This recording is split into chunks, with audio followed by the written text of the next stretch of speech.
Hi hello ನಮಸ್ಕಾರ ಸ್ನೇಹಿತರೆ. ಕಾವೇರಿ ಅವರ ಕೊನೆಗಾಲ ಶುರುವಾಗಿದೆ. ಶನಿಯಾಗಿ ವಕ್ರಸ್ತೋತ ದಾಳಿ. ಕೀರ್ತಿ ಶನಿ ಎಂಟ್ರಿ ಆಗ್ತದೆ. ಮೈ ಗಾಡ್, ಏನಾಗ್ತದೆ ಇದು ಎಲ್ಲವನ್ನ ಕೂಡ ತಿಳ್ಕೊಬೇಕು ಅಂದರೆ ಈಗಲೇ ನಮ್ಮ ಈ ಚಾನಲ್ನ ಸಬ್ಸ್ಕ್ರೈಬ್ ಮಾಡಿ, ಹಾಗೆ ಈ ಒಂದು ವಿಡಿಯೋವನ್ನು ಪೂರ್ತಿಯಾಗಿ ನೋಡಿ. ಇಲ್ಲಿ ಕಾವೇರಿ ಅವರ ಅರ್ಥಮುಖ ಬಯಲಾಗಿದೆ. ಇನ್ನೂ ಕೂಡ ಸ್ಟಿಲ್ ಕನ್ಫ್ಯೂಷನ್ ಇಲ್ಲದಾನೆ ವೈಷ್ಣವ್. ಬಿಕಾಸ್ ಏನು ಎಂತೂ ಎಲ್ಲ ಕನ್ಫ್ಯೂಷನ್ ಆಗ್ತದೆ. ಯಾಕಂದರೆ ಇಲ್ಲಿ ಕೀರ್ತಿ ಈ ಕಾರಣಕ್ಕೆ ನನ್ನನ್ನು ಬಿಟ್ಟು ಹೋಗ್ಬಿಟ್ಲ. ಅವತ್ತೇ ಹೇಳಿದಾದ್ರೆ ಎಲ್ಲ ಕೂಡ ಬಗೆಹರಿಸಬಹುದಿತ್ತಲ್ವ. ಯಾಕೆ ಈ ರೀತಿ ಆಯಿತು? ಹಾಗಿದ್ರೆ ಅಮ್ಮ ಕೀರ್ತಿಗೆ ಎಲ್ಲ ವಿಷಯ ಹೇಳಿಬಿಟ್ಟು ಕೀರ್ತಿ ಯಾಕೆ ಬಿಟ್ಟು ಹೋಗಿದ್ದಾಳೆ ಅಂತ ಗೊತ್ತಿದ್ದು ಯಾಕೆ ಕಾಲು ಇಟ್ಕೊಂಡು ಬೇಡ್ಕೊಂಡ್ರು ಅಂತ ಆ ದಿನಗಳನ್ನ ನೆನಪು ಮಾಡ್ಕೋತಾನೆ. ಆ ದಿನಗಳಲ್ಲಿ ವೈಷ್ಣವ್ ಕೀರ್ತಿನ ಅಂಕಲ್ ಹಚ್ಕೊಂಡು ಬೇಡ್ಕೋತಾನೆ. ನನಗೆ ನೀನು ಬೇಕು, ನಾನು ನಿನ್ನನ್ನು ಮದುವೆ ಆಗಬೇಕು, ನೀನು ನನ್ನ ಪ್ರೀತಿ, ನೀನು ಬಿಟ್ಟು ಬದುಕೋದು ನನ್ನಿಂದ ಅಸಾಧ್ಯ ಅಂತ. ಆಗ ಕಾವೇರಿಯವರು ಸಾಯ್ತೀನಿ ಅಂತ ಮಗ ಹೋದಾಗ ಕಾಲು ಇಟ್ಕೊಂಡು ಕೇಳ್ಕೋತಾರೆ. ಇದು ವೈಷ್ಣವ್ ತಲೆ ಕೆಡಿಸ್ತದೆ. ಇಲ್ಲ, ಇಲ್ಲಿ ಏನೋ ಇದೆ, ಎಲ್ಲವನ್ನ ಕೂಡ ತಿಳ್ಕೊಳ್ಳೇಬೇಕು ಅಂದರೆ ಪರದೆ ಸರಿಲೇಬೇಕು, ತೆರೆ ಎಳಿಲೇಬೇಕು ಇದಕ್ಕೆ.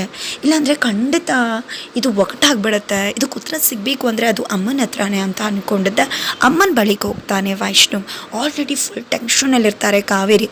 ತಕ್ಷಣ ಮಗ ಬಂದ ತಕ್ಷಣ, ಪುಟ ನನಗೆ ಗೊತ್ತಿತ್ತು ಪುಟ, ನೀನು ಯಾವುದೇ ಕಾರಣಕ್ಕೂ ನನ್ನ ಬಿಟ್ಟು ಹೋಗೋದಿಲ್ಲ ಅಂತ, ನಾನು ಯಾವುದನ್ನು ಕೂಡ ಬೇಕು ಅಂತ ಮಾಡಿದ್ದಲ್ಲ ಪುಟ್ಟ, ಆಗೋಗ್ಬಿಟ್ಟಿದೆ. ಎಲ್ಲವೂ ಕೂಡ ನೀನು ಒಳ್ಳೇದಕ್ಕೋಸ್ಕರನೇ ಮಾಡಿತು. ಜೊತೆಗೆ ಕೀರ್ತಿ ಬಿಟ್ಟು ಹೋಗ್ತಾಳೆ ಅಂತ ನಾನು ಅಂದ್ಕೊಂಡಿರಲಿಲ್ಲ. ದೋಷ ತಿಳಿಸ್ಲೇಬೇಕು ಅಂತ ತಿಳಿಸ್ದೆ. ಇನ್ನೇನು ಮಾಡೋಕ್ಕಾಗುತ್ತೆ, ನಿನ್ನ ಮದುವೆ ಆಗ್ತಿದ್ದು ಹುಡುಗಿ ಅಲ್ವಾ. ಆಮೇಲೆ ದೋಷ ತಿಳಿದೆ ಮದುವೆ ಆಗಿ ಇನ್ನೇನು ಆಗಿಬಿಟ್ರೆ ಅನ್ನೋ ಒಂದೇ ಕಾರಣಕ್ಕೆ ಇದನ್ನು ಹೇಳಿದೆ. ನನಗೆ ಅವತ್ತು ಆ ಯೋಚನೆ ಬರಲಿಲ್ಲ. ನೀವು ಯಾವ ರೀತಿ ಥಿಂಕ್ ಮಾಡ್ತಿದ್ದಾರೆ. ಹೌದು, ನಾನು ಯೋಚನೆ ಮಾಡಿದ ರೀತಿಯೇ ಬೇರೆ ಇತ್ತು. ಆದರೆ ಖಂಡಿತ ಅಲ್ಲ, ಕೀರ್ತಿ ನೀನು ಬಿಟ್ಟು ಹೋಗ್ತಾಳೆ ಅಂತ ಅಂದ್ಕೊಂಡಿರಲಿಲ್ಲ. ಒಂದು ದೋಷಕ್ಕೆ ಪರಿಹಾರ ಹುಡ್ಕೋಣ ಅನ್ನೋದ್ರ ಒಳಗಡೆ ಕೀರ್ತಿ ಇಂಥ ಡಿಸಿಷನ್ನ ತೊಗೊಂಡ್ಬಿಟ್ಟಿದ್ಲು ಅಂತ ಹೇಳ್ತಿದ್ರೆ, ಏನಮ್ಮ ಯಾವಾಗಲೂ ಕೂಡ ಇದೇ ರೀತಿ ನಾಟಕ ಮಾಡೋದು ನಿಮಗೆ ಅಭ್ಯಾಸ ಆಗಿಬಿಟ್ಟಿದೆ ಅಲ್ವಾ ಅಂತ ವೈಷ್ಣವ್ ಮೊಕ್ಕ ಹೊಡೆದಂಗೆ ಹೇಳಿಬಿಡ್ತಾನೆ. ಅಮ್ಮ ನೀನು ನಾಟಕ ಮಾಡ್ತಿದ್ಯಾ ಅಂತ.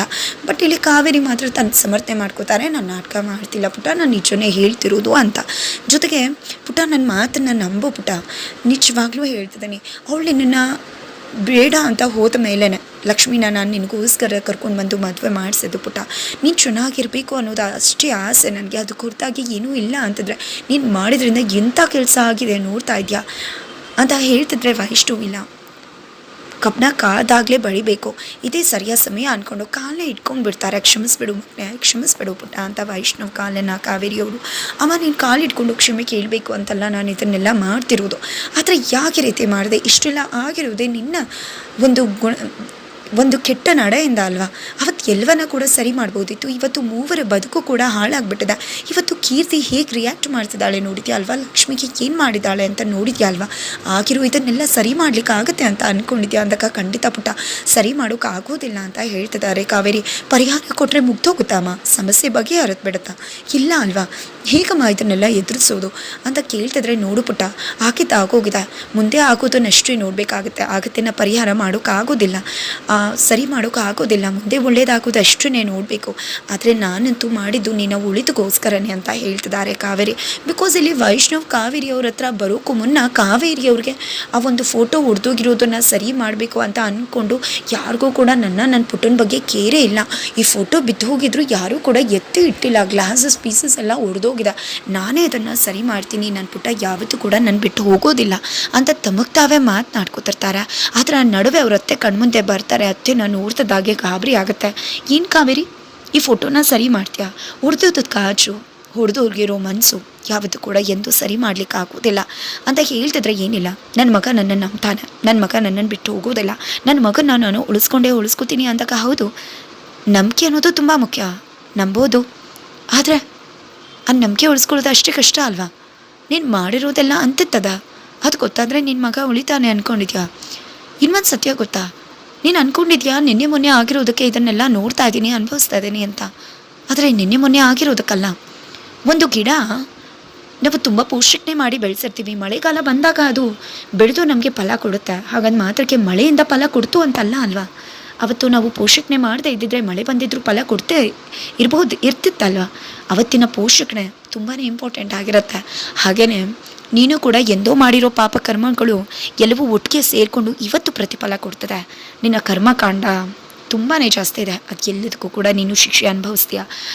ಶಿಕ್ಷೆ ಕಟ್ಟಿಟ್ಟ ಬುದ್ಧಿ ಅಂತ ಹೇಳಿ ಹೋಗಿರ್ತಾರೆ. ಇದೆಲ್ಲವೂ ಕೂಡ ಕಾವೇರಿ ಅವ್ರಿಗೆ ಕಾಡ್ತಿರೋದ್ರಿಂದ ಮಗನ ಹೇಗಾದರೂ ಮಾಡಿ ತನ್ನತ್ತ ಸೆಲ್ಕೋಬೇಕು ಅಂತ ಹೇಳಿ ಫುಲ್ ಹೈಡ್ರಾಮನೆ ಮಾಡ್ತಿದ್ದಾರೆ. ಅದರ ನಡುವೆ ಲಕ್ಷ್ಮಿ ಮತ್ತು ಕೃಷ್ಣಕಾಂತ್ ಇಬ್ಬರು ಕೂಡ ಕಾರುಣ್ಯ ಅವರ ಮನೆಗೆ ಹೋಗಿದ್ದಾರೆ ಕೀರ್ತಿನ ಭೇಟಿ ಮಾಡಲಿಕ್ಕೆ. ಈ ಕಡೆ ಕಾರುಣ್ಯ ಅವರು ಓಪನ್ ಮಾಡ್ತಿದ್ದಾಗೆ ಲಕ್ಷ್ಮಿನ ನೋಡಿ, ಹೇಗಿದೆಯಮ್ಮ, ಹುಷಾರಿದೆಯಾ, ಚೆನ್ನಾಗಿದೆಯಾ, ಹೀಗೇಗಿದೆ ಗಾಯ ಅಂದಾಗ, ಪರವಾಗಿಲ್ಲ ಆಂಟಿ ಅಂತ ಹೇಳ್ತಾರೆ. ಕೀರ್ತಿನ ನೋಡಬೇಕಿತ್ತು ಅಂದಾಗ, ಸರಿ ಬಾಮ ಒಳಗಡೆ ಅಂತ ಹೇಳಿ ಕೃಷ್ಣಕಾಂತ್ ಅವ್ರನ್ನ ನೋಡಿದ್ದೆ ಅವ್ರಿಗೆ ಅವ್ರು ಮಾಡಿದ ಅವಮಾನ ನೆನಪಾಗುತ್ತೆ. ಇನ್ನೇನಿಗೆ ಬಂದಿದ್ರ ಲಕ್ಷ್ಮಿನ ಇರೋದನ್ನು ಮುಗಿಸ್ಬಿಡೋಣ ಅಂತನ. ನಿಮ್ಮ ಮಕ್ಕಳು ಏನು ಮಾಡಿದಾರೆ ಅಂತ ಗೊತ್ತಿತ್ತು, ನಾಚಿಕೆ ಮಾನ ಮರ್ಯಾದೆ ಇಲ್ಲಿ ತನಕ ಬಂದಿದ್ರಲ್ವಾ, ನಾಚಿಕೆ ಆಗೋದಿಲ್ವಾ, ಮೊದಲು ಇಲ್ಲಿಂದ ಹೊರಡ್ತಾ ಇರ್ರಿ ಅಂತ ಅವಮಾನ ಮಾಡಿ ಕಳಿಸಿದ್ದು. ಒಂದಿನ ನಿಮಗೆ ಪಾಪ ಪ್ರಜ್ಞೆ ಕಾಡುತ್ತೆ, ಸತ್ಯ ಗೊತ್ತಾದಾಗ ನಿಮಗೆ ಗಿಲ್ಟ್ ಫೀಲ್ ಆಗುತ್ತೆ ಅಂತ ಹೇಳಿ ವಾಪಸ್ ಬಂದಿದ್ದು ಎಲ್ಲವೂ ಕೂಡ ನೆನಪಾಗಿದೆ. ನೀನು ಮಾತ್ರ ಬಾ, ಕೃಷ್ಣಕಾಂತ್ ಬರೋದು ಬೇಡ ಅಂತಾರೆ. ಯಾಕೆ ಅಂದಾಗ, ನಿನಗೆ ಗೊತ್ತಿಲ್ಲ ಲಕ್ಷ್ಮಿ, ನಮ್ಮಿಬ್ಬರ ನಡುವೆ 1000 ನಡೆದಿರುತ್ತೆ, ನಿನಗೆ ಗೊತ್ತಿರೋದಿಲ್ಲ ಅದು ಅಂದಾಗ, ಆದರೂ ಕೂಡ ಅವ್ರ ಜಾಗದಲ್ಲಿ ನಿಂತು ನೋಡಬೇಕಾಗತ್ತಲ್ವ. ನಮ್ಮ ಮಾವ ಒಳಗಡೆ ಬೇಡ ಅಂದರೆ ನಾನು ಕೂಡ ಬರೋದಿಲ್ಲ ಅಂದಾಗ, ಸರಿ ಆಯಿತು ಇಬ್ಬರು ಕೂಡ ಬನ್ನಿ ಅಂತಾರೆ. ನಂತರ ಇಬ್ಬರು ಬಂದು ಕುತ್ಕೋತಾರೆ. ಲಕ್ಷ್ಮಿ ಕೀರ್ತಿ ಎಲ್ಲಿ ಅವ್ರನ್ನ ನೋಡಬೇಕಿತ್ತು ಅಂದಾಗ, ಕೀರ್ತಿ ನಿನ್ನೆ ಹೋದೋಳು, ಇನ್ನೂ ಕೂಡ ವಾಪಸ್ ಬಂದಿಲ್ಲ, ನನ್ನ ಮತ್ತು ಲಕ್ಷ್ಮಿನ ಕಿಡ್ನಾಪ್ ಮಾಡಿಸಿದ್ದು ಯಾರು ಅಂತ ತಿಳ್ಕೊಂಡು ಬರ್ತೀನಿ ಅಂತ ಹೋದ್ಲು. ನನಗೂ ಕೂಡ ಕೀರ್ತಿ 2 ವರ್ಷದಿಂದ ತುಂಬ ತಪ್ಪು ಮಾಡಿದಾಳೆ, ಕೆಲವೊಂದು ನನಗೂ ಕೂಡ ಇಷ್ಟ ಇಲ್ಲ, ಅವಳು ಆ ರೀತಿ ನಡ್ಕೋಬಾರ್ದಿತ್ತು. ಆದರೆ ಅದಕ್ಕೆಲ್ಲ ಕಾರಣ ಅವಳನ್ನ ಮ್ಯಾನಿಪುಲೇಟ್ ಮಾಡಿದ್ದಾರೆ, ಅದರಿಂದನೇ ಅವಳು ನಡ್ಕೊಂಡಿದ್ದು. ಆದರೆ ಈ ವಿಷಯದಲ್ಲಿ ಖಂಡಿತ ನನ್ನ ಮಗಳು ತಪ್ಪು ಮಾಡಿಲ್ಲ ಲಕ್ಷ್ಮಿ. ಅವಳು ನಿನಗೆ ಚಾಕು ಚುಚ್ಚಿಲ್ಲ, ರೌಡಿಗಳಿಂದ ಬಚಾವ್ ಮಾಡಬೇಕು ಅನ್ನೋ ಕಾರಣಕ್ಕೆ ಅವಳು ಇಷ್ಟೆಲ್ಲ ಮಾಡಿದ್ದು ಅಂದಾಗ, ಖಂಡಿತ ಆಂಟಿ ನಾನು ನಂಬ್ತೀನಿ ಅಂತ ಹೇಳ್ತಿದ್ರೆ ಖಂಡಿತ ಖುಷಿ ಆಗ್ತದೆ ಲಕ್ಷ್ಮಿ. ನೀನಾದರೂ ಕೀರ್ತಿನ ನಂಬ್ತಿಯಲ್ಲ, ಅವಳಿಗೆ ಎಷ್ಟೆಲ್ಲ ಅವಮಾನ ಆಯಿತು ಗೊತ್ತಾ, ನನ್ನ ಕಣ್ಮುಂದೆ ಹೊಡೆದ್ರು, ಅವಮಾನ ಮಾಡಿದ್ರು, ಇದನ್ನೆಲ್ಲ ಹೇಗೆ ಸಹಿಸ್ಕೋಬೇಕು, ನನ್ನ ಮಗಳು ತಪ್ಪೇ ಮಾಡಿಲ್ಲದೆ ಇದ್ಮೇಲೆ ಅಂತ ಕಾರುಣ್ಯ ಅವರು ಹೇಳ್ತಿದ್ದಾರೆ.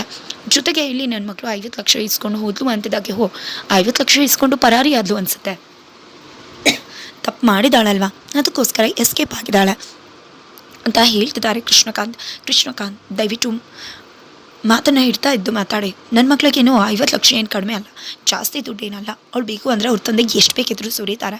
ಜೊತೆಗೆ ಅವಳೇನು ಎಸ್ಕೇಪ್ ಆಗಬೇಕಾಗಿಲ್ಲ, ಅವಳಿಗೆ ತುಂಬಾ ಕಾಂಟ್ಯಾಕ್ಟ್ಸು ನೆಟ್ವರ್ಕ್ಸ್ ಇದೆ. ನೀವೇನು ಹೇಳೋದು, ನನ್ನ ಮಗಳು ಏನೂ ಕದ್ದು ಓಡೋಗಿಲ್ಲ, ಲಕ್ಷ್ಮಿಗೂ ಕೂಡ ನ್ಯಾಯ ಸಿಗಬೇಕು ಅಂತಾನೆ ಅವಳು ಇಷ್ಟೆಲ್ಲ ಮಾಡ್ತಿರೋದು.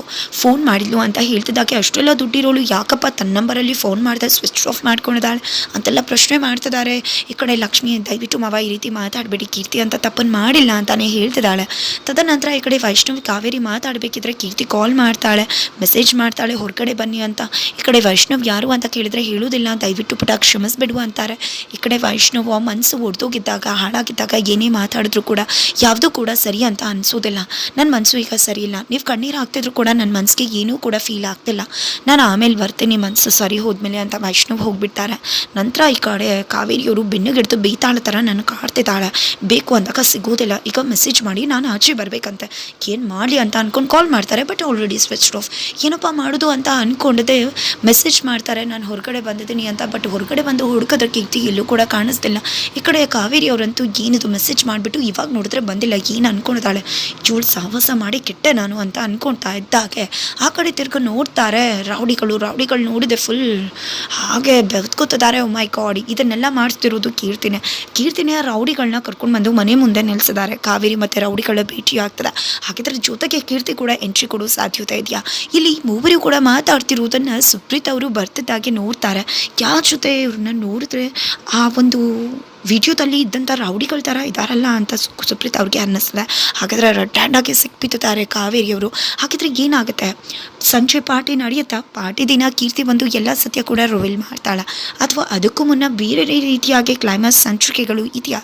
ಏನೆಲ್ಲ ಆಗ್ಬೋದು, ಏನೆಲ್ಲ ಆಗುತ್ತೆ ತಿಳ್ಕೊಬೇಕು ಅಂದರೆ ಈಗಲೇ ನಮ್ಮ ಈ ಚಾನಲ್ನ ಸಬ್ಸ್ಕ್ರೈಬ್ ಮಾಡಿ ಮುಂದಿನ ವೀಡಿಯೋಗೋಸ್ಕರ ವೇಟ್ ಮಾಡೋದನ್ನು ಮರಿಬೇಡಿ.